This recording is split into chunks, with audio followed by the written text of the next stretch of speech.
오늘 우리가 예수 그리스도를 믿는데 이 예수 그리스도를 믿는 사람들을 기독교인이라고 이야기하고 기독교인들의 이 모임을 우리 기독교인들이 믿는 이 교리에 대해서 기독교라고 이야기를 합니다. 이 기독교를 이야기할 때 기독교는 십자가의 종교이다라고 이야기하고 또 하나 더 이야기하는 것이 있는데 부활의 종교라고도 합니다. 그리스도인들이 십자가의 예수를 믿기 때문에 이 기독교를 십자가의 종교다라고 이야기를 합니다. 또한 예수 그리스도의 부활을 믿기 때문에 기독교를 부활의 종교다라고 이야기하는데, 이처럼 신앙은 십자가에 죽으신 예수를 믿는 동시에 다시 살아나신 예수를 믿는 것이 신앙인 줄로 믿습니다. 예수님의 십자가와 부활은 어느 한쪽만 강조하거나 치우쳐서 십자가의 죽으심이 내게 은혜이다, 또 다른 면에서 주님의 부활하심이 내게 은혜이다 라고 한쪽만 강조하거나 한쪽으로 치우치는 것은 우리 기독교 신앙에서 또 우리 신앙의 바른 건강한 신앙의 관점에서 볼 때 있을 수 없는 이야기입니다. 기독교의 절대적인 진리가 이 예수의 십자가와 부활이 기독교의 절대적인 진리며 또 복음의 근본이고 신앙의 내용이기 때문에 그렇습니다. 예수의 십자가와 예수의 부활이 이 기독교의 절대적인 진리고 복음의 근본이며 신앙의 내용이라는 것입니다. 십자가를 믿음의 출발선이라고 표현을 한다면 부활은 신앙의 결승점이다라고 표현을 할 수 있습니다. 오늘 본문에 살핀 고린도 교회는 당시에 교회들 가운데 오랜 전통을 가진 교회였습니다. 그리고 열심도 있었고 성경의 지식을 사모하는 간절함도 있었던 교회가 고린도 교회였습니다. 또한 각양 은사를 지향하던 교회였습니다. 그런데 그 교회 가운데 부활을 믿지 않는 사람들이 생겨났습니다. 12절 말씀에 보니까 그리스도께서 죽은 자 가운데서 다시 살아나셨다 전파되었거늘 너희 중에서 어떤 사람들은 어찌하여 죽은 자 가운데서 부활이 없다 하느냐. 12절에 언급된 너희는 고린도 교회 성도들을 말합니다. 고린도 교회 성도들 가운데 예수님의 부활을 믿지 않는 사람들이 있다라고 이렇게 12절에서 이야기하고 있는 것입니다. 이 고린도 교회는 바울이 복음을 전한 교회인데 바울이 어떤 복음을 전했는가? 고린도 교회를 향해서 예수의 십자가의 죽으심과 또 죽으신 이후에 부활하심을 증거했습니다. 이 복음이 이 십자가에 죽으신 예수 그리고 부활하신 예수를 바울이 고린도 교회에 증거했는데 이 복음이 고린도 교회를 구원에 이르게 했습니다. 그런데 이들이 이 복음으로 또 바울의 가르치신 이 복음으로 구원을 얻고 난 이후에 이제 마치 그런 복을 받지 못한 자처럼 이들 중에 복음이 변질되어서 부활이 없다라고 하는 사람들이 생겨났다라는 것입니다. 이 문제를 바울이 이들이 예수를 믿어 구원을 얻었기 때문에 그 정도는 괜찮지 않을까, 앞으로 나아지겠지, 달라지겠지, 그저 버려두는 것이 아니라 고린도 교회 이 문제를 심각하게 지적을 하고 있습니다. 열심도 좋고 은사를 사모하는 것도 좋고 신앙의 전통도 좋지만 바른 믿음이 있어야 된다라고 바울이 지적을 하고 있습니다. 복음이 변질되어서는 안 된다라고, 너희에게 이 부활의 신앙이 변질되면, 부활의 믿음이 변질되면 안 된다라고 바울이 지적을 하고 있는데, 고린도 교회는 바울의 지적처럼 부활의 신앙을 잃어버린 교회였습니다. 그들이 믿는 복음은 변질된 복음이요, 또 이 바울이 지적한 대로 문제 있는 신앙이었습니다. 그렇다면 오늘 바울이 고린도 교회를 향해서 너희가 온전한 신앙이 되기 위해서는 오늘에서 벗어나야 된다라고 했는데, 이 온전한 신앙이란 바른 복음의 터 위에 세워져야 하는 줄로 믿습니다. 바른 복음의 터라는 것은 바울이 전한 대로 예수 그리스도의 십자가의 죽음을 믿는 믿음과 또 예수의 부활을 믿는 믿음인데, 오늘 저와 여러분이 이 십자가의 죽음과 또 부활하신 예수를 믿는 믿음의 터 위에 바르게 세워져서 온전한 신앙이다 하나님 앞에 인정받는 믿음의 신앙이 되기를 주의 이름으로 축복을 합니다. 바른 복음이란 사죄의 은혜와 부활의 은총을 이야기합니다. 우리가 이 복음을 믿습니다. 십자가에 죽어주신 예수를 믿고 또 3일 만에 부활하신 예수를 믿습니다. 우리 교회가 이 십자가에서 대속의 죽음을 죽으신 예수를 믿을 뿐만 아니라 다시 죽음을 정복하시고 살아나신 예수의 부활을 믿는 교회이고, 우리 모두가 또 예수의 죽으심과 또 부활하심을 믿는 믿음의 사람인데, 오늘 우리가 믿는 이 믿음이 성경이 이야기하는 건강한 믿음이고, 또 성경이 우리에게 권장하고 있는 바른 믿음, 온전한 믿음인데, 늘 흔들림 없이 이 부활절 절기에만 부활의 주님을 기억하는 것이 아니라 일상의 삶 가운데 나를 위해 죽으신 주님이 3일 만에 부활하셨다라고 부활의 신앙을 늘 간직하는 저와 여러분이 될 수 있기를 주의 이름으로 축복합니다. 그런데 이 한국교회, 오늘 우리가 신앙생활하고 있는 이 한국교회의 풍토가, 성도들의 삶이 사저의 은총에 대해서는 하나님의 사랑, 하나님의 은혜, 그 사랑이 나를 살게 했다, 하나님은 내가 지은 죄도 회개하면 용서하신다 라고 해서 십자가에서 나의 죄를 대신하여 죽어주신 예수의 은혜로 말미암아 하나님의 사랑이 내게 있다라고 십자가의 사랑을 많이 강조하지만, 부활의 이 은혜, 부활의 은총에 대해서는 좀 간과하는 경향이 있습니다. 종교적인 열심도 있고 성경 지식에 대한 사모함도 있으며 각종 은사에 대한 갈급함도 있는 반면에 부활의 신앙의 중요성이 약화되어 있는 것이 오늘의 모습인데, 오늘 우리 온사랑교회는 그렇지 않기를 주의 이름으로 축복합니다. 부활의 신앙의 중요성도 알고 은사를 사모하는 마음도 있으며 성경 지식을 사모하는 마음이 있으며 또 이 종교적인 열심도 있는 교회가 온사랑교회가 될 수 있기를 주의 이름으로 축복합니다. 죽음을 이기신 예수의 부활 승리가 오늘 세상을 살아가는 내게 위로가 되는가, 이 부분을 살펴보면 정말 가만히 내가 오늘 이 땅에 어려운 일이 있을 때, 그리고 어려운 일을 겨우 지나고 난 이후에 또 다른 어려움이 오면 어떻게 할까라는 두려운 마음이 있을 때, 그때 예수의 부활이 떠오르고 예수의 부활이 내게 위로가 되는가 살펴보면 내가 부활의 신앙을 붙들고 살아가고 있는가 그렇지 않은가 알 수 있는데, 오늘 저와 여러분이 가다금 어려울 때마다 예수님이 죽음을 이기시고 부활하신 것처럼 나도 부활하게 될 텐데 라고 부활의 감격을 새롭게 확인하고 이 부활의 소망이 위로가 되므로 오늘의 어려움도 가볍게 넘길 수 있는, 이겨낼 수 있는 부활의 신앙이 있는 저와 여러분이 될 수 있기를 주의 이름으로 축복합니다. 우리의 신앙이 이런 부활의 신앙이기를 주의 이름으로 축복합니다. 우리의 삶에 부활의 은혜가 충만하기를 소원합니다. 부활주일에 예수 그리스도의 부활로 말미암아 부활의 은총으로 말미암는 기쁨과 감격이, 또 예수님이 죽음의 권세를 이기신 것처럼 나도 장차 죽음의 권세를 이긴다라는 소망이 우리 가운데 충만하기를 주의 이름으로 축복합니다.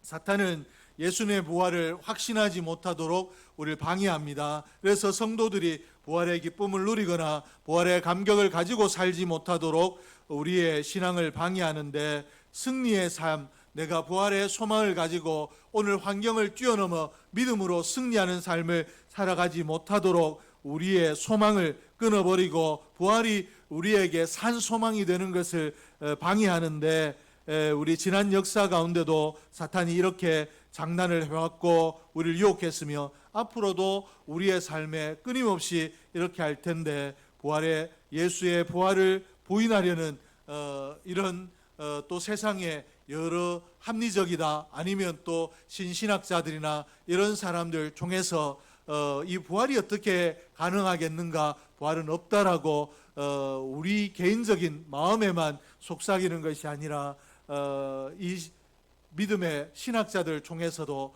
또 다른 건강하지 못한 교회들 향해서도 또 믿지 않는 자들 향해서도 통해서도 우리에게 이런 시험을 주는데 여기에 우리가 담대할 수 있기를 원합니다. 어떤 사람들은 예수님이 부활하신 것이 아니라 예수님이 무덤이 비어 있었던 것은 원래 그 무덤에 장사되지 않았고 그 무덤이 빈 무덤이었다라고 이야기하거나 또 여인들이 제자들이 찾아갔던 그 무덤이 예수님이 묻히신 무덤이 아니라 다른 무덤이었다라고 이야기하는 등 또 그리고 이 부활에 대해서 기록한 하나님의 말씀은 팩트가 아니라 신화이다라고 이야기하는 여러 이야기들로 우리를 현혹하고 미혹하는데 오늘 예수의 부활이 분명히 있음을 또 예수님이 실제적으로 역사 가운데 부활하셨음을 분명하게 믿는 부활의 신앙이 오늘 저와 여러분의 신앙이기를 소원합니다.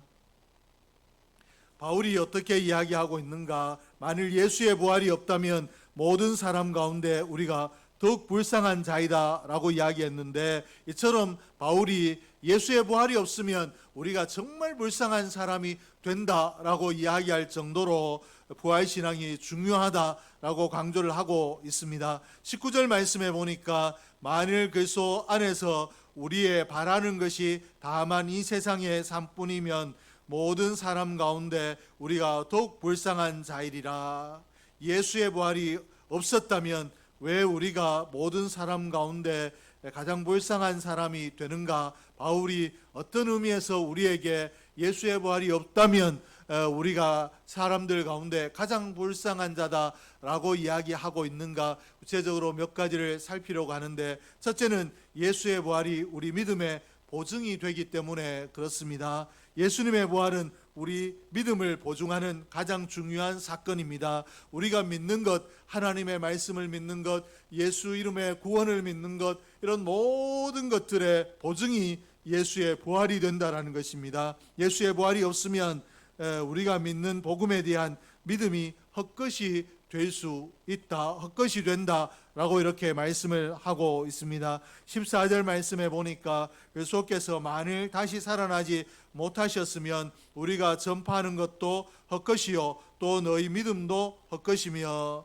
예수님의 부활은 우리의 믿음이 헛되지 않았다라는 것을 보여주는 위대한 사건인 줄로 믿습니다. 예수님의 사건이 실제로 일어났기 때문에 세상 사람들이 신화이지 어떻게 그런 일이 일어날 수 있겠느냐라고 하는 그 부활의 역사가 실제로 예수 가운데 일어났기 때문에 우리가 믿는 모든 믿음의 사건들이 우리에게 약속된 믿음의 사건들이 이루어질 줄로 믿습니다. 이처럼 예수의 부활은 우리 믿음의 보증이 되는 줄로 믿습니다.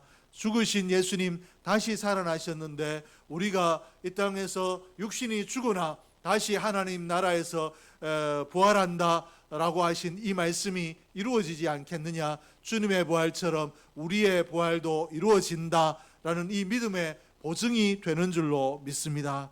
그러므로 이 십자가의 사건뿐만 아니라 부활의 사건이 중요한데 오늘 저와 여러분이 이런 믿음의 보증이 되는 부활 신앙을 무장된 사람이 되기를 소원합니다. 둘째는 예수님의 부활이 우리 구원의 보증이 되기 때문에 그렇습니다.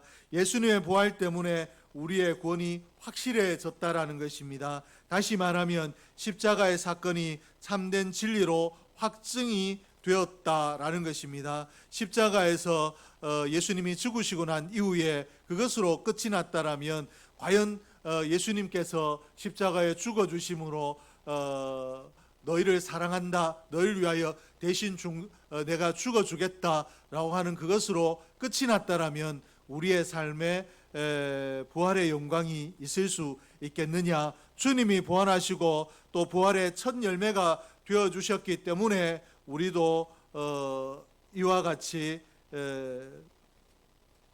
부활의 영광을 얻을 수 있다. 부활의 영광을 얻을 수 있다라는 믿음의 확신을 얻을 수 있는 것입니다. 부활은 우리의 구원을 확증하는 사건입니다. 이 죽으신 주님께서 죽은 것으로 사망 권세, 죽은 것으로 끝이 나지 아니하고 사망 권세를 이기시고 부활하셨기 때문에 우리도 우리의 육신이 죽으나 이 사망 권세 가운데 머물러 있지 아니하고 주님이 부활하신 것처럼 우리도 사망 권세를 이기고 부활한다라는 이 구원의 확신을 우리 예수 그리스도의 부활로 인하여 우리가 얻을 수 있습니다. 주님이 부활하신 것처럼 우리가 우리의 죄 때문에 죽으나 또 우리 죄를 위하여 십자가에 죽어주신 주님이 부활하신 것처럼 그 십자가 안에서 우리가 용서함을 얻은 우리가 십자가 안에서 부활의 영광을 얻게 된다라는 부활의 확신을 가지게 되고 부활의 보증이 되기 때문에 오늘 우리는 이 구원의 보증이 되기 때문에 부활의 신앙을 든든히 붙들어야 될 줄로 믿습니다. 그리고 뿐만 아니라 이 예수의 부활이 우리의 부활의 보증이 되는데 이 성도는 죽음을 두려워하지 않아야 됩니다. 죽음이 누구나 두렵습니다. 나이가 젊을 때 나는 천국 가는 것이 좋다, 먼저 죽어도 좋다라고 이야기하셨던 분들이 어느 정도 일정한 나이가 되었을 때 천국에 대해서 너무 이야기하니까 우리가 천국 가서 다시 만날 건데 라고 이야기하니까 그분이 좀 싫어하더라고요. 뭐라고 이야기하는가? 천국에서 다시 만난다는 이야기 자꾸 하지 마세요. 이렇게 이야기해요. 왜 천국 가서 안 만납니까? 만날 거지만 꼭 지금 당장 죽는 사람한테 이야기하는 것 같지 않느냐. 나는 아직 더 살아야 된다. 이렇게 이야기를 하더라고요. 그런 의미가 아니라 연세가 있으니까 부활의 소망, 천국의 소망을 든든히 붙들어라. 이런 의미로 말씀을 드렸는데 그렇게 받아들이더라고요. 그런 것처럼 우리가 이 죽음에 대한 두려움이 누구에게나 있습니다. 그러나 이 죽음에 대한 두려움이 우리에게 극복되어야 되는데 우리 이 땅에 살아가며 우리가 어떻게 이 죽음에 대한 두려움을 극복하며 살 수 있는가? 부활의 사건을 기억하면 되는 줄로 믿습니다. 주님께서 어떻게 말씀하셨는가? 내가 부활의 첫 열매가 되었다라고 말씀을 하셨습니다. 첫 열매가 되었다라는 이 말은 두 번째, 세 번째 열매도 있다라는 말인데 이 두 번째 열매는 누구인가 하면 예수 그리스도의 십자가 죽으심과 예수의 부활을 믿는 저와 여러분인 줄로 믿습니다. 성도들이 부활의 두 번째 열매가 되는데 그러므로 성경은 어떻게 이야기하고 있는가? 성도들의 죽음을 죽었다라고 이야기하지 아니하고 잔다라고 표현을 하고 있습니다. 잔다라는 것은 다시 깨어난다라는 이런 의미인데 우리 육신이 분명히 죽었고 흙으로 돌아가지만 이것이 영원한 죽음이 아니라 부활의 아침이 있으므로 이 죽음은 우리가 마치 잠을 자는 것과 같다. 주님께서 재림의 주로 오셔서 부활의 나팔을 불 때 우리가 그 무덤 가운데서 다시 일어나게 된다라고 이야기하고 그러므로 성도의 죽음은 잠과 같다라고 우리에게 말씀하셨는데 오늘 저와 여러분이 우리의 죽음이 잠과 같다라는 것을 기억하며 죽음의 두려움을 이기고 부활의 감격으로 이 땅의 삶을 살아갈 수 있기를 주의 이름으로 축복합니다. 22절과 23절 말씀에 보니까 아담 안에서 모든 사람이 죽은 것 같이 그리스도 안에서 모든 사람이 삶을 얻으리라. 그러나 각각 자기 차례대로 되리니 먼저는 첫 열매인 그리스도요 다음에는 그가 강림하실 때에 그리스도에게 속한 자요. 이 말씀을 믿으시기를 주의 이름으로 축복합니다. 예수님의 부활이 부활의 첫 열매이듯이 오늘 예수님이 부활하신 것처럼 우리도 부활의 열매가 되어 부활하게 될 줄로 믿으시기를 주의 이름으로 축복합니다. 예수님의 부활이 오늘 험한 세상을 살아가는 우리에게 늘 소망이 되고 힘이 되기를 주의 이름으로 축복합니다. 어려운 일을 겪을 때마다 이 어려움이 내 인생의 끝이 아니라 나는 부활의 영광을 누리고 하나님 나라에서 부활의 영광 가운데 기쁨 가운데 영원한 삶을 살게 된다. 나에게는 예수 믿는 나에게는 부활의 영광이 있다라는 사실을 기억하고 어려움도 고통도 다 이겨낼 수 있는 저와 여러분이 될 수 있기를 주의 이름으로 축복합니다. 부활의 신앙이 성도가 이 땅을 살아가는 힘이고 소망이고 절대적인 동력이 되는 것이 마땅한데 오늘 우리에게 부활의 소망이 절대적 동력, 내가 왜 기쁘게 왜 감사하며 살아갈 수 있는가, 그 이유가 될 수 있기를 주의 이름으로 축복합니다. 그리고 내가 이 예수를 믿고 이 부활의 주님을 믿는 이 믿음을 분명히 가지고 있으므로 나와 같이 부활의 영광을 믿으며 또 부활의 영광을 누릴 수 있도록 예수 믿지 않는 자들에게 예수의 십자가 죽음과 부활의 영광을 증거할 수 있는 저와 여러분 될 수 있기를 주의 이름으로 축복합니다. 기도하겠습니다. 하나님 아버지 감사합니다. 하나님께서 오늘도 저희를 기억하시고 은혜의 자리에 나와 하나님